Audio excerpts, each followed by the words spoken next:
Until 2016, there was no rugby in the entire Tooro region. However, that changed with the introduction of the sport by Nora Traton Nyangoma, who founded the Tooro Lions Rugby Football Club. For a region not known to actively engage in sports, the sight of youngsters chasing the oval ball and tackling each other got many talking. One would think of the old saying that rugby is a gentleman's sport played by hooligans, and wonder how the Batoro, a tribe often thought to be soft and tender, picked interest in such a physical game. But that is precisely why the founders of rugby in Tooro needed the sport to change that mindset. From the start, the gospel of rugby was not easy to sell. It was a hard pill for many of the football people to swallow. Mainly, if you know, we are all triumphant, or we are all taken up as the slow tribe or the weak tribe or the humble people. So it was a hard sport to sell to the community. But down the road, years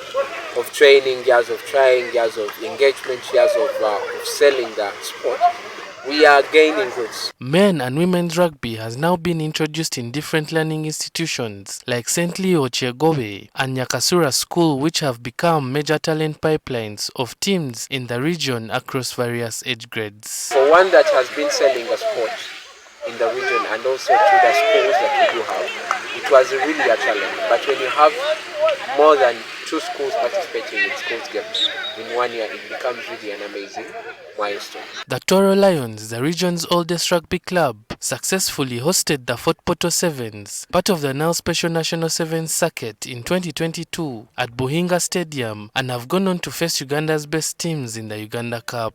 They have also twice hosted the Uganda Rugby Union Western Union tournament in 2021 and 2025. This season, the newly formed Fort Portal Tyrants joined the fray and played in the Uganda Cup against local giants such as KCB Cobs and Toyota Buffaloes. Despite such progress, challenges remain. Being a relatively new sport in the area, reception is still lukewarm in some communities. Rugby gear, jerseys, tackle bags, boots, cones remains expensive. In regards to when you're having tournaments that are far and wide from the region you're in, you tend to have to need at least a good amount of finances to get to move players, because during 15 seconds you're moving around 20 players, 20 something players.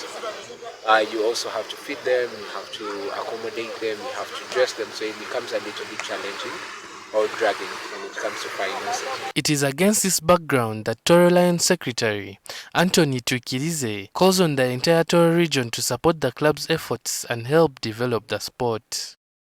You might not necessarily be staying in the region, you could be out of the region, but if you could render any support for the sport and the team, please reach out. Share that support, let's share the love for the sport and the love. If the strides made so far are anything to go by, Tooro's rugby journey has only just begun, with potential to rise even higher and inspire a new sporting culture in the region.